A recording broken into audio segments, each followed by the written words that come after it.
I'm Hank Stoltz. And I'm Nicole Valentine of the American Red Cross of Central Massachusetts. On March 19th, the Red Cross held the 7th Annual Community Heroes Breakfast to celebrate 9 local people for their heroic acts. These men and women exemplify the mission of the American Red Cross.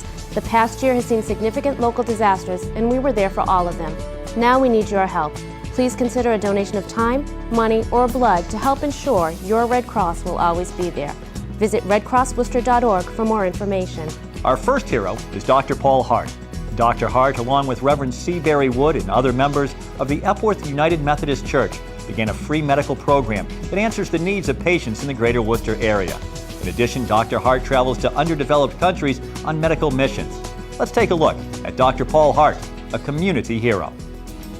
When I'm seeing patients in other settings, he's someone that I think, what would Dr. Hart do with this patient? Dedication, enthusiasm, purpose. I've been trying to provide free medical care for patients who needed it. And we started just over 15 years ago with 8 patients the first night. And since then, there's been over 25,000 patient visits. Something that I think is unique about all the free medical programs I know of is we want to be here. Dr. Hart is someone who has given so much of himself, and so much not only in time, but in talent, in compassion, in his caring for his patients. He never turns anybody away. And if there is any physical way that he can make happen what needs to happen for that patient, he will. Been to a number of countries. Most recently came back from Ghana, Moldova, Ethiopia, the Ukraine. You get an opportunity to be in a different society, to learn from the other physicians who were there working, and to help the patients. I mean, some of the villages we were at had not seen a doctor for a year the year before when the same boat had gone back there from the group that I was with. We got an email from school asking for volunteers at the free clinic. I was living in Worcester and thought it was a great way to get involved and start to feel out the medical environment before starting at school. So I came and I've been here ever since. I think it gives the students a number of opportunities. One, to see patients in a fashion that's different when you see somebody in the medical school, and to know what it means not to have insurance. It's one thing to hear and it's another to experience, and they can really experience what the problems are. They're here for the right reason. They want to be here for the patient. They don't have to, it's not part of their curriculum.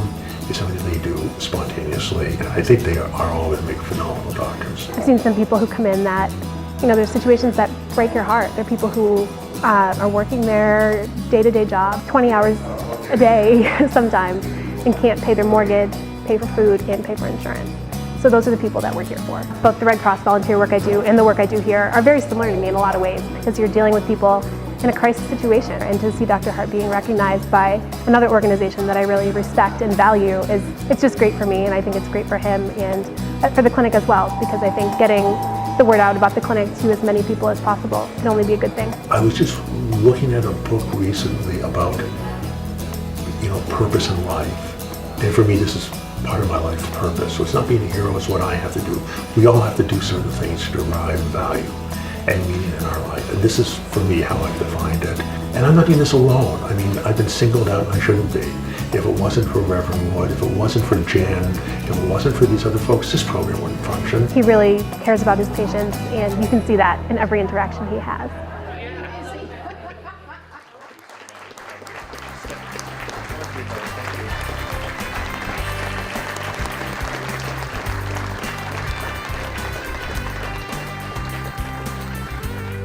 Not all heroes are doctors, firefighters, or police officers. Some are just regular people in extraordinary situations, which brings us to Michael Boma. Michael was enjoying himself at a St. Patrick's Day party with friends until things got out of hand and the unexpected happened. It was last year's St. Patrick's Day parade. We live right off behind Park Ave, so a lot of people would come over and just kind of show up and hang out. So yeah, we were all having a good time. It was a pretty nice day. I had so much fun. I met so many people. There were a lot of people there just fooling around in the kitchen, and I was very aggravated because I had to work the next day. So I went into the living room. We're still all hanging out, and they started wrestling each other. They're like, oh, I bet you I'll make you tap out. And all of a sudden I heard, oh my God, and it just got really quiet. So he had him up in that position. His head was turning real red, and I'm looking at him like, this don't look right. but the kid is not tapping out. He was still turning initially. So he had him over in a position for about 4 minutes and felt his left arm like swing slowly down. But he didn't tap out. So he let go of his arm, and then the kid fell down. He turned blue and his lips were like purple. So I got up and ran into the kitchen, and one of the boys were on the floor, purple, convulsing. And then she called 911. Everybody started screaming and everybody started running out of the door. Oh my God, he's dead. So I just rushed up to him and I laid him out straight, and I felt his heart to see if he was breathing. He wasn't breathing, and his heart stopped beating. Right away, I knew if we don't do something, there is gonna be a big problem. So Andrew went around, started opening up all the windows so we get enough air in there. I started doing chest compressions on him. Another kid, we tried to offer help, did not know what to do. Said, I think he bit his tongue. I'm like, nah, he's okay. We just gotta keep doing what we're doing. I had to stick his finger straight up in his mouth. It bit him bad. So I had to, I did a few compressions up on his chest, held his head up. It was hard to force his mouth open because his jaws were locked. So yeah, I had to. When I opened up his mouth, he took a deep breath, coughed out, and then all he said was, what happened? I gave him the biggest hug I ever gave anybody I don't know. Michael made all the correct moves in attempting to save this person's life. He stayed with the person, he recognized the emergency in the first place and understood what was happening. I would definitely say to be certified, getting certified, any knowledge that you have on even being able to help. I took it for granted. I'm like, who needs to know CPR? We're never gonna use stuff like that. But that day, actually, there were about people who were certified, who were in the room, who did not even know what to do. I took my CPR training in St. Gobain, Nortons. And yeah, when I saw the sign-up sheet going around, it was very interesting. It kind of reminded me of that day.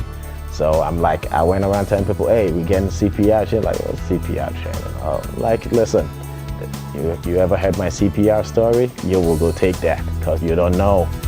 When that kid said what happened, I knew I was happy to see him back. I was happy to see him back. I didn't think I did something that was like outstanding in the world, but I think I felt good.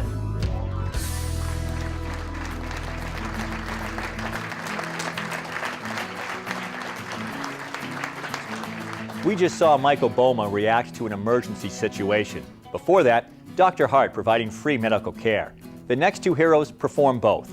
Gina Smith, a registered nurse, and Ed McNamara, an EMT, part of the Massachusetts 2 DMAT Disaster Medical Response Team.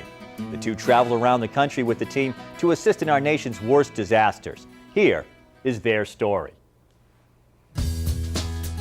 I serve as the team commander for the Massachusetts 2 DMAT, based mostly here in Worcester.